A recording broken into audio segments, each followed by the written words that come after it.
नमस्कार दोस्तों, आज के इस वीडियो सेशन में आप सभी का स्वागत है। मैं अशोक कुमार। आज के करंट अफेयर इवेंट को लेकर आपके सामने ये करंट अफेयर का बाइलिंगुअल सेशन रहेगा और इस इवेंट में हमने 11th में के इंपॉर्टेंट करंट अफेयर इवेंट को डिस्कस किया। तो चलिए शुरू करते हैं। सबसे पहले अगर हम बात करें तो नेशनल टेक्नोलॉजी डे, जो कि 11 मई यानी कि आज ही के दिन national technology day new Delhi में डॉक्टर हर्षवर्धन ने मनाया है, ठीक है, जो कि यूनियन मिनिस्टर है, department of science and technology, विज्ञान और प्रौद्योगिकी यूनियन मिनिस्टर केंद्रीय मंत्री है। कौन? डॉक्टर हर्षवर्धन। अगर हम इस इवेंट की बात करें तो ये किस कैटेगरी में पुट किया जाए तो साइंस एंड टेक्नोलॉजी, विज्ञान और प्रौद्योगिकी के क्षेत्र में इस इवेंट को पुट किया जाएगा अगर आप कैटेगरी वाइज इसे पुट करते हैं।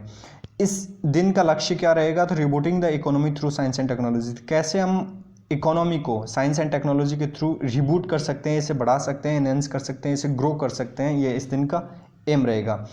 इसके थ्रू ये एक रीस्टार्ट पे वर्क करते हैं। Restart stands for the rebooting the economy through science technology and research translation. तो कैसे रिसर्च को ट्रांसलेट करके साइंस एंड टेक्नोलॉजी को बढ़ावा दे के इकोनॉमी को एनहेंस किया जा सके, रिबूट किया जा सके। And the day is organised by DST and CII, department of science and technology and CII। CII stands for confederation of Indian industry.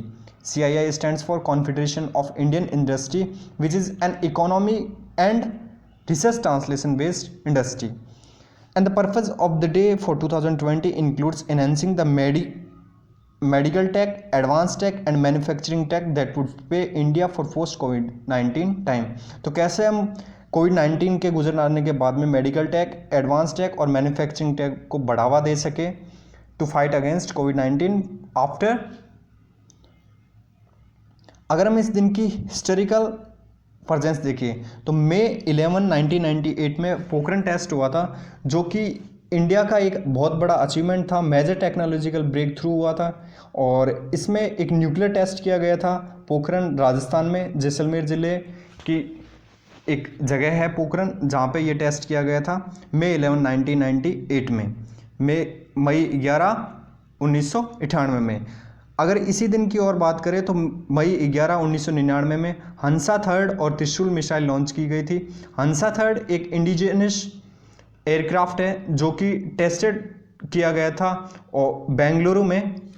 और त्रिशूल मिसाइल की बात करें तो त्रिशूल मिसाइल भी इस दिन सक्सेसफुली टेस्टेड की गई थी। तो हंसा थर्ड क्या है? एक एयरक्राफ्ट है जो कि टेस्टेड किया गया था बेंगलुरु में, और त्रिशूल मिसाइल भी इसी दिन टेस्ट की गई थी, जो कि दोनों किसके द्वारा डेवलप की गई थी? तो इंडिया के द्वारा, इंडिया की DRDO के द्वारा। नेक्स्ट अगर हम बात करें मिशन सागर की, तो मिशन सागर हाल ही में गवर्नमेंट ऑफ इंडिया के द्वारा लॉन्च किया गया था अमिड COVID-19 पैंडेमिक। तो COVID-19 पैंडेमिक के चलते इस मिशन को लॉन्च किया गया। यह एक एड है, एक हेल्प है इंडिया के द्वारा Maldives, Mauritius, Seychelles, Madagascar and Comoros. तो ये सारी आइलैंड नेशंस हैं और इनको एक भारत के द्वारा सहायता दी गई है इस मिशन के थ्रू, मिशन सागर के थ्रू। पहले हम इनकी लोकेशन देख लेते हैं, बाद में इस मिशन के बारे में हम जानेंगे। अगर हम बात करें, ये हमारा इंडिया और इंडिया के साउथ में इंडियन ओशन में ये सारी आइलैंड नेशंस हैं और ये सारे साउथ में स्थित हैं, ठीक है।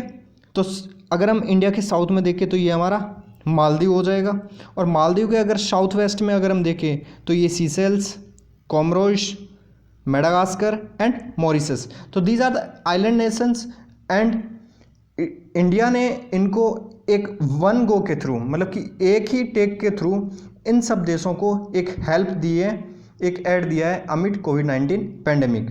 तो दीज आर द नेशंस, इनको आप ध्यान में रखें। ये कौन से महासागर में स्थित है? तो हिंद महासागर में स्थित है। कौन कौन से देश हैं? मालदीव हो गया, सीशेल्स हो गया, कोमोरोस हो गया, मेडागास्कर हो गया और मॉरिशस हो गया, जिसमें ये चारों देश अफ्रीका कंटिनेंट में आते हैं और मालदीव जो कि एशिया कंटिनेंट में आता है। अब हम देखते हैं कि इस सागर मिशन के थ्रू इन्होंने, गवर्नमेंट ऑफ इंडिया ने क्या क्या ऐड दिए हैं। तो इसमें फूड आइटम्स को भेजा गया है और COVID-19 रिलेटेड मेडिसिन हैं, जिसमें कि HCQ जो कि हाइड्रोक्लोरोक्विन टैबलेट है उसको दिया गया है, और स्पेशल आयुर्वेदिक मेडिसिन को दिया गया है एक मेडिकल असिस्टेंस के तौर पर। और इसी के साथ में एक मेडिकल असिस्टेंस टीम भी भेजी गई है ऑन 10 मई 2020।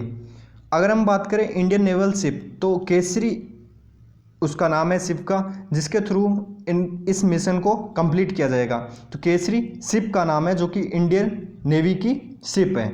अगर हम सागर की बात करें तो SAGAR stands for security and growth for all in the region, और रीजन कौन सा काउंट होगा, इंडियन ओशन। तो सागर एक मिशन है जिसके थ्रू सिक्योरिटी एंड ग्रोथ की कैसे सुरक्षा बढ़ाई जाए और कैसे वृद्धि की जाए in the region of Indian ocean.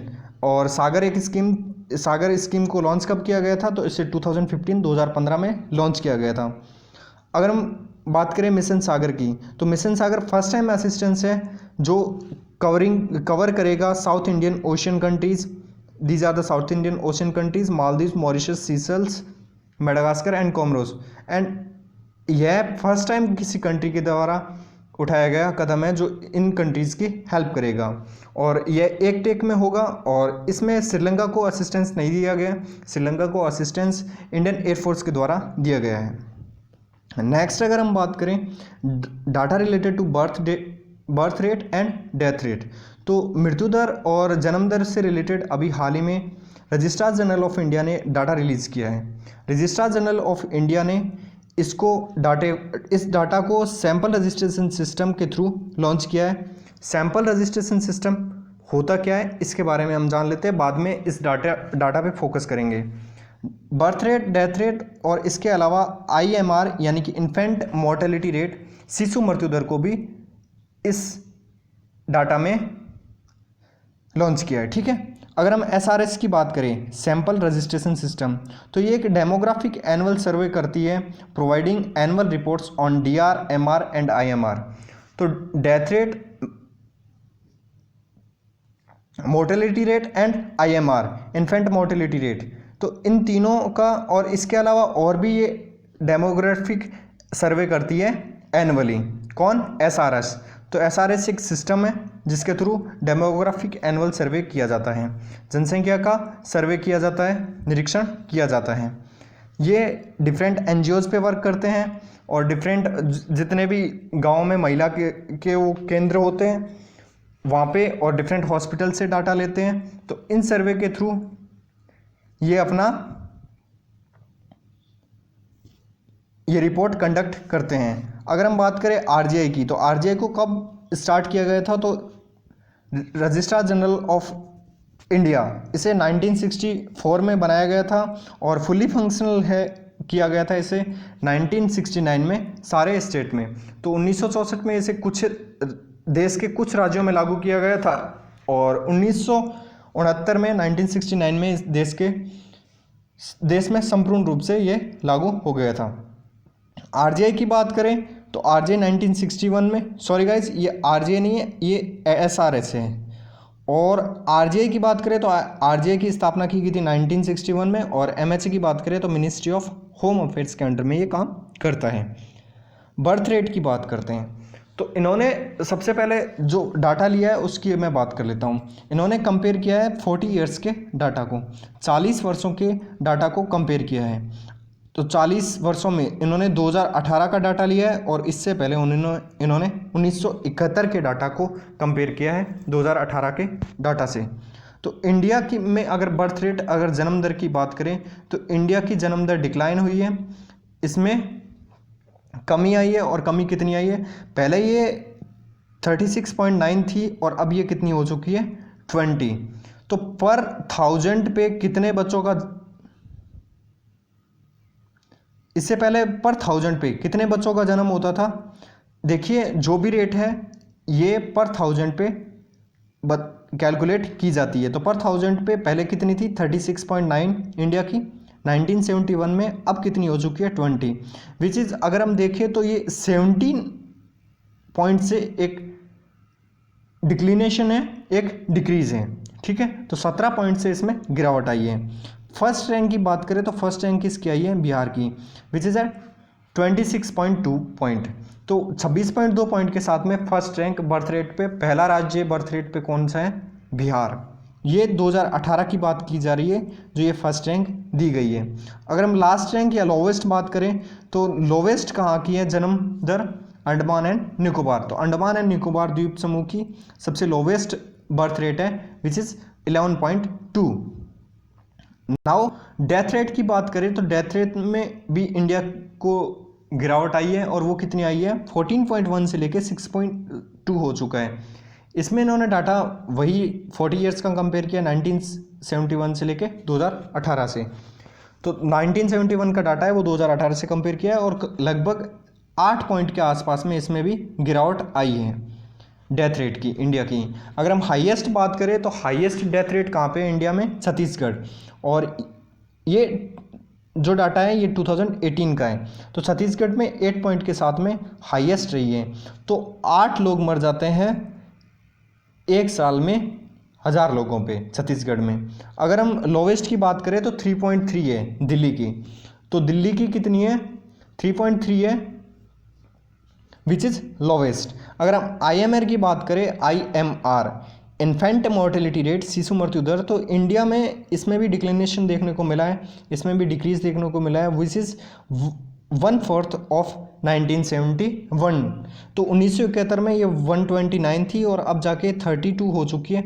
लगभग अगर हम कंपैरिजन करके देखें तो 1/4 हो जाता है 1971 का 2018 से। ठीक है, इंडिया में ये बहुत ज़्यादा डिक्लिनेशन देखने को मिला है, और इसके पीछे बहुत सारे कारण हैं। सबसे पहले है कि हमने हेल्थ के सेक्टर में बहुत ही ज़्यादा डेवलप कर लिया है, हमने हेल्थ के सेक्टर में, और इसके अलावा जो गवर्नमेंट ने स्कीम लॉन्च की है उसका भी फ़ायदा लोगों को मिल रहा है। और हाईएस्ट की बात करें तो हाईएस्ट कहाँ पे है, MP, मध्य प्रदेश, भारत का दिल, भारत का हृदय कहा जाने वाला राज्य मध्य प्रदेश की सबसे ज़्यादा शिशु मृत्यु दर है 48। लोवेस्ट की बात करें तो नागालैंड 7 सिस्टर्स का एक राज्य, नागालैंड की कितनी है 4, जो कि सबसे लोवेस्ट है IMR infant mortality rate. Next अगर हम बात करें सारफेसी एक्ट, SARFAESI एक्ट, तो सारफेसी एक्ट को सुप्रीम कोर्ट ने कोऑपरेटिव बैंक्स हैं इंडिया में, तो इनको इस एक्ट के अंडर में पुट कर दिया है। ठीक है, इस एक्ट को अप्लाई किया गया है सुप्रीम कोर्ट ने कोऑपरेटिव बैंक्स पे।